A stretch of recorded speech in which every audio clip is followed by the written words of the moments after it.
Varicose veins కి సరైన చికిత్స కోసం సంప్రదించండి ఎవిస్ హాస్పిటల్. శరం గారు నమస్తే. జయ శరం గారు, కొన్ని డిఫికల్ట్ క్వశ్చన్స్ మీ దగ్గర అడుగుతాను. ఇప్పుడు వాళ్ళు నన్ను తిట్టొద్దే, ముందుగానే చెప్తున్నాను. కొంతమంది అంటే మన మామ్ వీడియోస్లో కాదనుకుంటాను, నేను లైఫ్ కూడా మనం చేస్తాం కదా, కొన్ని చోట్ల కొన్ని కామెంట్స్ వచ్చినాయి అనమాట.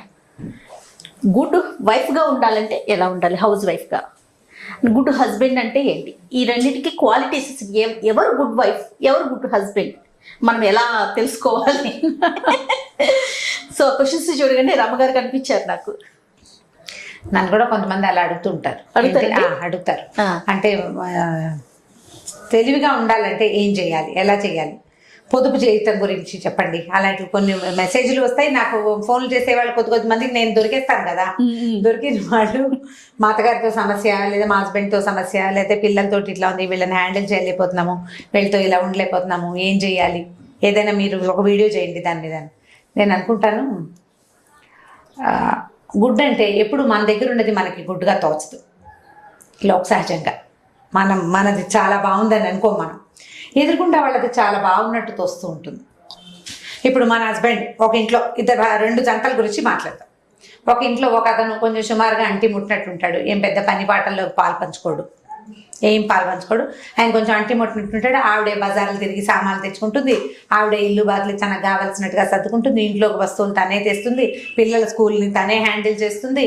ఆయన డబ్బులు ఇస్తాడు కానీ పెద్దగా కల్పించుకోడు, అంటి ముట్టినట్టు ఉంటాడు.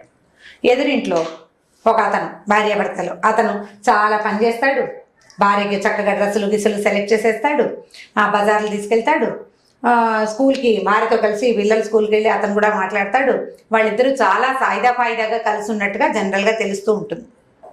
ఇప్పుడు వీళ్ళిద్దరు అమ్మాయిలిద్దరూ మాట్లాడుకున్నారనుకోండి, మీరు ప్రతి ఆడపిల్ల, ప్రతి స్త్రీ ఈ రెండు క్యారెక్టర్లలో ఎవరిని చూసుకుంటారో చూసుకోండి. ఈ హస్బెండ్ సహాయం చేయకుండా ఉన్న అమ్మాయికేమో ఎదురుగుండా ఇంటి వాళ్ళు బాగున్నారని తోస్తుంది.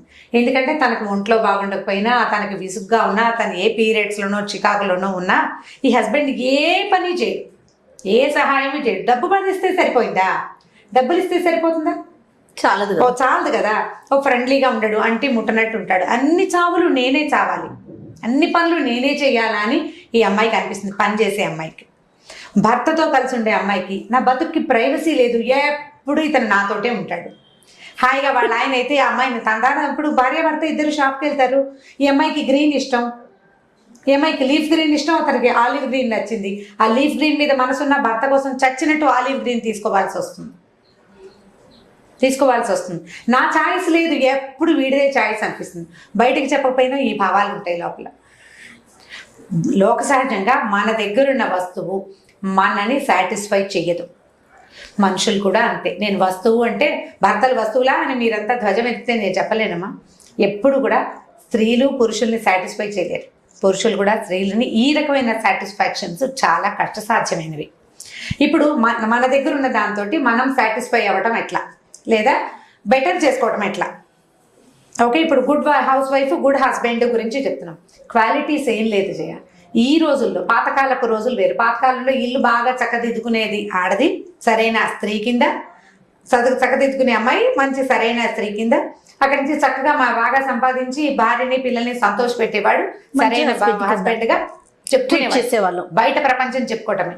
ఇప్పుడు వాళ్ళకి ఎన్ని డిఫరెన్సెస్ ఉన్నాయి, వాళ్ళు ఎంత బాధపడుతున్నారు ఒకళ్ళతో ఒకళ్ళు అన్నది వాళ్ళకే తెలుస్తుంది కానీ ఇతరులకి తెలియదు, ఇంకొకళ్ళకి తెలిసే అవకాశం లేదు. వాళ్ళై నోరు విడిచి చెప్పుకుంటే తప్ప.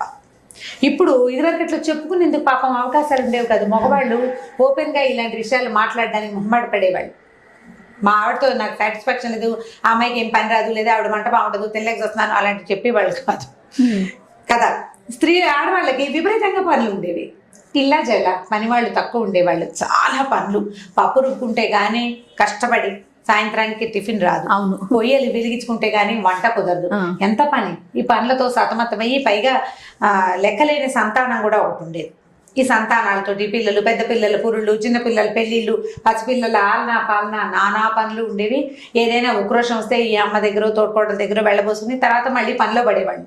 వెళ్ళబోసుకుంటూ కూర్చుంటే రోజులు గడా పని చేసుకోవాలి కదా. ఇప్పుడు మనకి వెళ్ళబోసుకునేందుకు, చెప్పుకునేందుకు, మాట్లాడేందుకు చాలా ఉన్నాయి. అవును. ఎన్ని అవకాశాలు ఉన్నాయి. మగ పిల్లలు కూడా ఈ అమ్మాయితోటి చాలా ఇబ్బందిగా ఉందనే విషయాన్ని ఓపెన్ గా మాట్లాడడం మొదలు పెట్టేశారు. మగవాళ్ళు చెప్పుకుంటున్నారు. ఎవరికి చెప్తారు అమ్మగారు?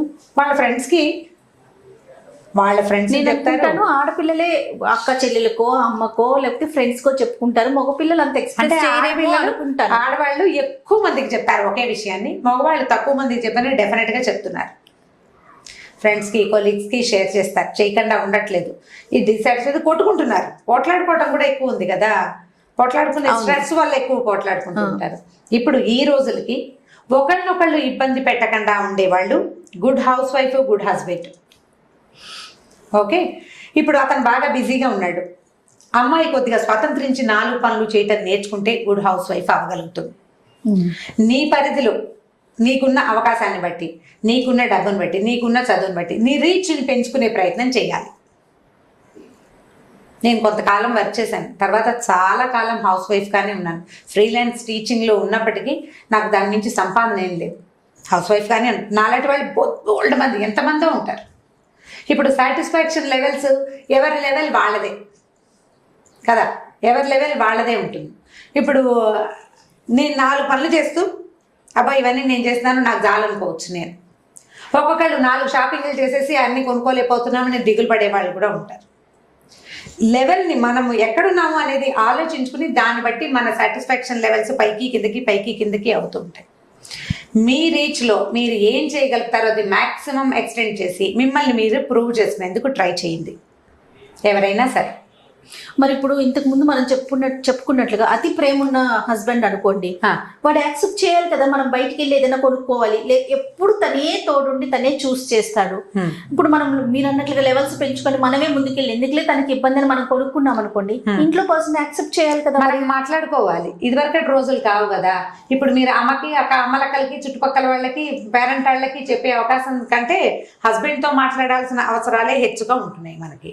మీరు అతను కూర్చుని మాట్లాడుకోవటమే, అతను చెప్పాలి ఇది నువ్వు రావక్కర్లేదు నేను చేసుకుంటాను, నువ్వు రా అని కొత్తలు ఇవన్నీ కూడా పెళ్ళైన కొత్తల్లోనే అలవాటు అవుతాయి చెయ్య. కొత్తల్లో ఇద్దరు కలిసి జంటగా విడబాయని జంటలాగా ఇలసాటి లేని జంటలాగా తిరుగుతారు. తిరిగిన తర్వాత కొన్నాళ్ళు పోయాక వీడు తనేమి పండివ్వట్లేదు, అన్ని వాడి చాయిసే కొనిపిస్తున్నాడు అని అమ్మాయికి అర్థమవుతుంది. అప్పుడు వదిలించుకోలేకపోతుంది, వదిలించుకోలేదు. అందుకని కొంచెం మొదటి నుంచి ఏమనాలంటే స్పేస్, ఎవరి స్పేస్ వాళ్ళు తీసుకోవడం నేర్చుకోవాలి, మెయింటైన్ చేయాలి. ఆడవాళ్ళు మగవాళ్ళు కూడా. Valid point. ఇద్దరు ఎవరి స్పేస్ వాళ్ళకి ఉంచుకోవాలి. ఆ అమ్మాయి ఫ్రెండ్స్, ఆ అమ్మాయి సర్కిల్, ఆ అమ్మాయి షాపింగ్, అమ్మాయి పేరెంట్స్ ఒకటి, అబ్బాయి సర్కిల్ అబ్బాయి ఫ్రెండ్స్ అది కామన్ ఫ్రెండ్స్ కామన్ సర్కిల్ ఇది కూడా ఒకటి. ఈ పర్సనల్ స్పేస్ ని కొంత ఉంచుకోవటం ఇది అందరికీ కుదురుతుందంటే ఇప్పుడు మీ మధ్య మనం చేసిన చాలా వీడియోలు మీరు జనరలైజ్డ్ గా చెప్తున్నారు అందరి విషయంలో ఇలా కుదరదు అంటే అందరికీ కుదురుతుందని చెప్పలేము. ఇప్పుడు మా ఇంటి పరిస్థితి వేరు, మీ ఇంటి పరిస్థితి వేరు కదా. పరిస్థితిని బట్టి, మన పరిస్థితిని బట్టి. ఇప్పుడు ఇది నలుగురికి పాయింట్ చాలా అద్భుతంగా నచ్చింది అనుకో, ఇద్దరు అపోజ్ చేస్తారు, అదేంటి అలా చెప్పారు అని. అలా ఎలా కుదురుతుంది? ఎవరి జీవితం వాళ్ళది కదా. ఎవరి జీవితం వాళ్ళదంటే మనం ఏం చేస్తాం? ఏదైనా జనరలైజ్ చేసి మాట్లాడగలుగుతాం కానీ వ్యక్తిగతంగా ఫలానా వాళ్ళ ఇంట్లో ఇది అని మాట్లాడుకోలేము. ఇప్పుడు ఫలానా వాళ్ళకి చెప్పిన సొల్యూషన్ ఇంకో ఫలానాకి కుదరకపోవచ్చు. నాకు కుదరని సొల్యూషన్, నేను సాల్వ్ చేసుకోలేని సమస్య నీకు సాల్వ్ అవ్వచ్చు, అదే సొల్యూషన్ కదా. సో ఇప్పుడు ఏంటంటే ఇది కప్పులో టీ పోసినంత సింపుల్ కాదు కదా. ఇప్పుడు అదే కప్పు సంగతే తీసుకుందాం. నేను నీ కప్పు కుడి చేత్తో అందిస్తాను, నువ్వు ఎడం చేత్తో అందుకోవచ్చు. నీకు కప్పే నచ్చదు, కొంతమంది ఇలా హ్యాండిల్ పట్టుకుని తాగుతారు, కొంతమంది ఒట్టి కప్పు పట్టుకుని తాగుతారు. హ్యాండిల్ లేకపోయినా పర్వాలేదు, సాసర్ లేకపోతే కుదరదు ఒక్కొక్కళ్ళకి. మన మనస్తత్వాలను బట్టి అంతే కదా. అంతే పర్సనల్ స్పేస్లు ఎవరిది వాళ్ళకి ఉంచుకోవటం. రెండు వాళ్ళకి కూడా పర్సనల్ స్పేస్ ఉంటుందని ఇంగిత జ్ఞానాన్ని కలిగి ఉండటం తప్పకుండా. ఇద్దరు అందుకే కదా ఇద్దరికి చెప్తున్నాం. నీకెట్లా కావాలో, నీకెలా నీ సొంతది, నా ఛాయిస్, నా ఇష్టం, చిన్నప్పటి నుంచి నేను నా రకంగా నేను ఉన్నాను అని నువ్వెలా అనుకుంటావో నీ పక్కనున్న ఆడది కానీ మగవాడు కానీ సేమ్ డిటో అలాగే మనలాగానే చీము నొత్తురు మామూలుగా ఉన్నవాడే అనేది మనం గమనించుకొని ఉండాలి. అప్పుడు పెద్దగా కొట్టుకో. అప్పుడు అతను గుడ్ హస్బెండ్ అవ్వడానికి కొంత ట్రై చేస్తాడు, మీరు కూడా గుడ్ వైఫ్గా ఉండడానికి కొంత అవకాశం వస్తుంది. కానీ పెళ్ళైన కొత్తలో రమ్మగారు ఈ పర్సనల్ స్పేస్ అనేది ఉంచుకోరు. మొత్తం చిన్నప్పటి నుంచి జరిగిన ప్రతిదీ తవ్వి తోడి వాళ్ళ ముందు పెట్టేస్తారు, ఇటు కానీ అంటే కానీ. అదేమైందంటే చిన్న ఇష్యూ వచ్చినప్పుడు అవే బెడ్స్ పెద్ద పెద్ద బాణాలు అయిపోతాయి. నువ్వు నీ ఫ్రెండ్ గురించి అలా చెప్పావు కదా, లేకపోతే మీ అక్క గురించి ఇలా చెప్పావు కదా, మీ చెల్లి గురించి అలా చెప్పావు కదా, అవే గొడవకి కారణం అవుతాయి. ఆ స్పేస్ మెయింటైన్ చేయరు. ఇప్పుడు ఇంకొకటి చెప్దాం ఈ సందర్భంలో. మైలవరపు శ్రీనివాసరావు గారిని మనం ఒక ఇంటర్వ్యూ చేసాం. అప్పుడు నేను ఆయన అడిగాను, విభీషణుడు ఇంటి గుట్టు చెప్పాడు కదా లంక గుట్టు అంటే, ఎవరు చెప్పారమ్మా మీకు? విభీషణుడు చెప్పలేదు, శూర్పణఖ చెప్పిందని చెప్పారు. వాల్మీకి రామాయణంలో శూర్పణఖే ఫలానాది మా ఇల్లు, మా పెద్దన్నయ్య అలాంటి వాడు, మా చిన్నన్నయ్య ఇలాంటి వాడు, మా ఇంట్లో ఒక ధర్మపరుడు ఉన్నాడని క్లియర్ గా లంకలో ఉన్న ధర్మపరుడు ఎవడు, దుర్మార్గులు ఎవరు అని ఆవిడే స్పష్టంగా రాముల వారికి చెప్పింది. పూసగుచ్చినట్టు చెప్పేసింది. ఈ ఆడపిల్లలకి మగపిల్లలకి ఇప్పుడు మీ ఇద్దరు వైఫ్ అండ్ హస్బెండ్ కొత్తగా కలిసి ఉన్నారు, మిగిలిన వ్యవహారాలు ఎందుకు మాట్లాడతారు? రంజాన్ నాకు 10 years అయిపోయింది పెళ్ళి. పోనీ నీ సంగతి కాదు, జనరల్ గా ఓ భార్య భర్త నీ సంగతి చెప్పు. నీ ఇష్టాలు, నీ ఇష్టాలు, నువ్వు చూసిన ప్లేసెస్, నీకు నచ్చేది కాదు, నీకు తెలిసింది కాకుండా మా అక్కయ్య, మా అన్నయ్య, మా బావ, మా ఇది, మా అది, మా ఫ్రెండ్స్. ఇప్పుడు వాళ్ళెవరి లైఫ్స్, వాళ్ళతోటి నీకున్న ఇంటరాక్షనో, వాళ్ళతోటి నీకున్న ర్యాపనో, లేదా వాళ్ళతో నీకున్న ప్రాబ్లమ్స్, నువ్వు ఎందుకు ఈ కొత్తగా పరిచయం వాడికి చేసేస్తావు? ముందు మీ ఇద్దరు ఒకళ్ళొకళ్ళ గురించి తెలుసుకోండి. అది మానేసి నీ చుట్టూతా ఉన్న ప్రపంచాన్ని నువ్వు ఇతనికి పరిచయం చేయాలి. పోనీ అతను కూడా తన చుట్టూతా ఉన్న ప్రపంచాన్ని దీనికి పరిచయం చేస్తాడు. పాజిటివ్ గా పరిచయం చేస్తే వెళ్ళను, వాళ్ళు ఉన్న నెగిటివ్ షేడ్స్ కూడా చెప్పేస్తారు. చాలా మందికి ఈ ప్రాబ్లం ఉంటుంది. అవునండి. ఇప్పుడు ఫ్రెండ్ గురించి ఏదో చెప్తారు, చిన్నపిల్లల జోకుల్లో కనపడతాయి. తండ్రి ఆఫీస్ నుంచి ఇంటికి వచ్చి తెగ తిట్టిపోస్తాడు ఆఫీసర్ని, తెగ తిట్టిపోసాడు. 10 రోజుల తర్వాత ఆఫీసర్ గారు ఇంట్లోకి వచ్చాడు. వచ్చాక ఈ నాన్న లోపల పడుకున్నాడు. మీరు ఎవరండి అని అడిగాడు పిల్లాడు వచ్చిన. నేను మీ నాన్న ఆఫీసర్ అని చెప్పాడు ఆయన. మీ నాన్న వాళ్ళ ఆఫీస్లో పెద్ద ఆఫీసర్ మీ నాన్నని పిలువంటే, నాన్న మీ ఆఫీస్లో దొంగతచ్చినాడు ఉన్నాడని చెప్పావు కదా, ఆయన వచ్చాడు. ఇప్పుడు ఎలా అయింది గలభా అల్లరి? ఆఫీసర్ ముందు వీడు ఏం చేయాలి? యువతల వాడు నోరు మూసేయాలి. నువ్వు ఈ మాటలు అందించకుండా ఉంటే అవదు కదా. కాబట్టి తెలివిగా ప్రవర్తించండి. మీ స్పేస్ మీరు ఉంచుకోవాలంటే ఇది కొంత అవసరం. అక్కడి నుంచి మనం ఇదివరకు మాట్లాడాం దీని మీదే. ఒకళ్ళతో ఒకళ్ళు చాలా టైం స్పెండ్ చేయాలనే ధోరణి, నాతో బాగా స్పెండ్ చేయాలి, నాతో అన్ని విషయాలు చెప్పాలి, వీడి సంపాదన, వాడి ఇది, వాడి అది, అవన్నీ నాకు తెలియాల్సిందే అని అనుకోవద్దు. స్లోగా తెలుసుకోండి. మీరు కూడా స్లోగా తెలియచేయండి. కొంత కంఫర్ట్ మీ ఇద్దరికి బాగా ఒకరికొకరు అలవాటు అయ్యాకే సొంత విషయాల్ని ఓపెన్ చేయటం తెలుసుకోండి. ప్లాన్డ్గా ఉండాలి. ఇదివరకటి పరిస్థితి కాదు జయ. ఇదివరకట్లాగా పెళ్లి చేసుకుంటే ఇక వీడే ఆ మగవాడే ఆ స్త్రీకి జీవితం, ఇక పుట్టిన లేదు, ఏమీ లేదు, ఆ వాడితో పడి ఉండటమే, అది తప్పిస్తే ఇంకో దిక్కు లేదు. పాతకాలం రోజులు కదా. ఇప్పుడు అట్లా కాదు. వీళ్ళు ఇద్దరు మనుషులు ఒక చోట కలిసి ఉండటానికి కలుస్తున్నారు. ఒకళ్ళతో ఒకళ్ళు కలిసి ఈ సంసార రథాన్ని ముందుకు తీసుకెళ్ళాలి. మన ఇద్దరం సమానంగా వెళ్ళాలంటే వాడు ఎక్కువ కాకూడదు, నువ్వు తక్కువ కాకూడదు, లేదా ఈవెన్ పెంచేసి మగవాడు దిగిపోకూడదు, సమానంగా పోవాలి. ఇప్పుడు నీ ఆఫీస్లో ఒక కొలీగు, వాళ్ళతోటి ఎలా ఎలా మెయింటైన్ చేస్తావు? మొదటి రోజునే మా అమ్మ నాన్న అని చెప్పేస్తావా నువ్వు? స్లోగా వెళ్ళవు. సేమ్ డిట్టో అదే పద్ధతిని మీరు ఫ్యామిలీస్లో కూడా ప్రాక్టీస్ చేయండి. ఇప్పుడు ఎలా ఉంటుందంటే, ఇదేంటి ఇలా చెప్తున్నారు అనిపిస్తుంది. దాగుడు మూతలు ఉండకూడదు కదా అని కామెంట్ చేస్తారు మనకి. దాగుడు మూతలు ఉండకూడదు. జీవితాంతం నువ్వు ఇతనితో కలిసి, నేను ఇతనితో కలిసి ఉండాలి కదా, ఇతనితో కలిసి ఉండాలి కదంటే ఏదైనా గొడవ రాగానే వీడు మా అమ్మా నాన్న, నేను అమ్మా నాన్న వదిలేసి వీడి దగ్గరికి వచ్చాను, వీడు నన్ను నానా మాటలు అన్నాడని అనిపించదు మీకు? జీవితాంతం వీడితో కలిసి ఉండాలి, వీడు ఏమన్నా పడదాం అనిపిస్తుందా? అనిపించట్లేదు కదా. అనిపించట్లా. మన ఇద్దరం సమానం, నువ్వు నేను సమానం, ఆడ మగ సమానం, మన ఇద్దరం కలిసి ఫ్యామిలీని ముందుకు లీడ్ చేయాలి అని మనం భావిస్తున్నప్పుడు నీ స్పేస్ నువ్వు, అతని స్పేస్ అతను ఖచ్చితంగా ఉంచుకోవాలి ప్లాన్డ్గా. ఓ పెళ్ళై ఆల్రెడీ మీ పెళ్ళై 10 ఏళ్ళు అయిపోయింది, ఒకళ్ళు 10 ఏళ్ళు అయిపోయింది. ఇప్పుడు కూడా మీకు కొంత అనుభవం ఏదో నడుస్తూ ఉంటుంది. అతను ఏదో అయితే మీ అమ్మలాగా మీ నాన్నలాగా అంటాడు. ఒకరోజు కూర్చోబెట్టి క్లియర్గా మాట్లాడాడు. 10 సంవత్సరాలు అయింది, ఇంకా ఇప్పుడు కూడా నువ్వు ఈ ధోరణిలో ప్రవర్తిస్తే ఇది కుదరదు. పిల్లలు నేర్చుకుంటారు ఇది, కాబట్టి ఈ పందా చేయొద్దు. ఓపెన్గా పిల్లల ముందు చేయకూడదు, వేరే వాళ్ళ ముందు ఈ రకంగా చిన్నబుచ్చొద్దు నన్ను. వాడు ఒప్పుకోడు, వాళ్ళు కొడతారు, వాళ్ళు తిడతారు, వాళ్ళు అందరూ చెయ్యరు, కొంతమంది వినొచ్చు. మీరు ట్రై చేసి చూడండి.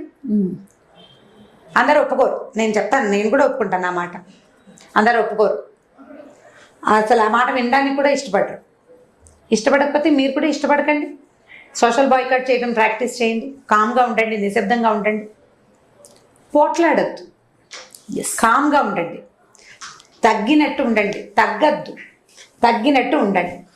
కొంత ట్రై చేస్తే మెల్లిగా కొంతమంది మీదైనా మనం అదుపుని సాధించగలుగుతాం, ఎంతో కొంత.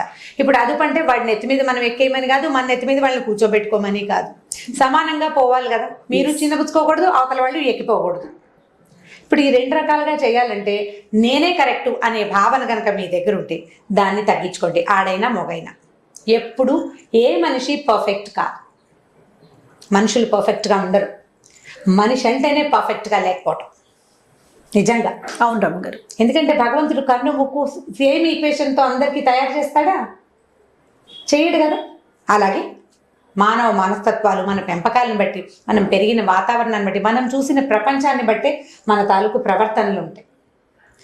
ఎక్కడ మనం తగ్గుతున్నాము, ఎక్కడ మనం పొరపాటు చేస్తున్నాం, మనం ఎక్కడ తగ్గాలి, మనం ఎక్కడ కరెక్ట్ చేసుకోవాలి అనేది కనుక మీరు ఆలోచించడం మొదలు పెడితే ఆటోమేటిక్గా పర్ఫెక్షన్ వచ్చేస్తుంది. మీరేం ట్రై చేయక్కర్లా. పర్ఫెక్ట్ అవ్వడానికి మీరు చక్కగా రోజు పొద్దున్నే స్నానం చేసేసి ఎప్పుడు మంచి చీర కట్టుకుని సినిమాలలాగా సాయంకాలం అయ్యేసరికి ఫ్రెష్గా ఇల్లు నుంచి, ఫ్రెష్గా పిల్లల నుంచి అవన్నీ చేయలేకపోతాం. మనసుని ఫ్రెష్ చేసుకోండి.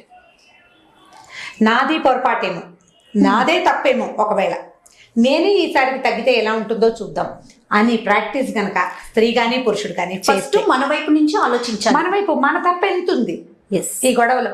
చాలా మంది ప్రాబ్లం ఏంటంటే మేము చాలా కరెక్ట్, మా అమ్మ మమ్మల్ని అలా పెంచింది అంటుంటారు. అమ్మలు పెంచేస్తున్నారా? ఇప్పుడు ఏం పెంచడం లేదు, ప్రపంచం మనని పెంచుతుంది. మన ఐడియాలజీ అంతా ప్రపంచం నుంచి వస్తుంది. అమ్మలు పెంపకాలు ఏం లేవు, ఎవ్వరూ పర్ఫెక్ట్ కాదు. నేను చాలా పర్ఫెక్ట్ అనుకుంటే అది సమస్య అవుతుంది, అది జబ్బు కింద పరిణమిస్తుంది. నేను చాలా పర్ఫెక్ట్ అనుకున్నామంటే అదేదో కాంప్లెక్స్, దాన్ని తీయాల్సిందే. కాబట్టి ఈ ఆలోచన దృక్పథంతో కనుక వెళ్తే మీరు పర్ఫెక్ట్ హ్యూమన్ బీయింగ్ అవుతారు. మొదట ఆటోమేటిక్గా మీరు వైఫ్ అవ్వచ్చు, పర్ఫెక్ట్ హస్బెండ్ అవ్వచ్చు. మొదట మనుషులుగా ప్రూవ్ అవ్వడానికి ట్రై చేయండి, అంతే. థ్యాంక్ యూ సో మచ్ రమ్మగారు. థ్యాంక్ యూ అండి. నాకు ఈ టోటల్ వీడియోలో మీరు ఒక మాట చెప్పారు చూసారా, పర్సనల్ స్పేస్ అనేది మెయింటైన్ చేయమని. చాలా బాగుందండి, గుడ్ వర్డ్ అనమాట. సో ప్రతి ఒక్కరు అది ఫాలో అవుతారు. ఎంతమందికి నచ్చిందో చూద్దాం. ఎస్, కామెంట్స్ తెలిసిపోతాయి మనకి. అదే. ఓకే రమ్మగారు, ఇంకొక స్టోరీతో కలుద్దాం. తప్పకుండా. ఇక ఈ వీడియో కనుక మీకు నచ్చినట్లయితే లైక్ చేయండి, షేర్ చేయండి. మరిన్ని వీడియోస్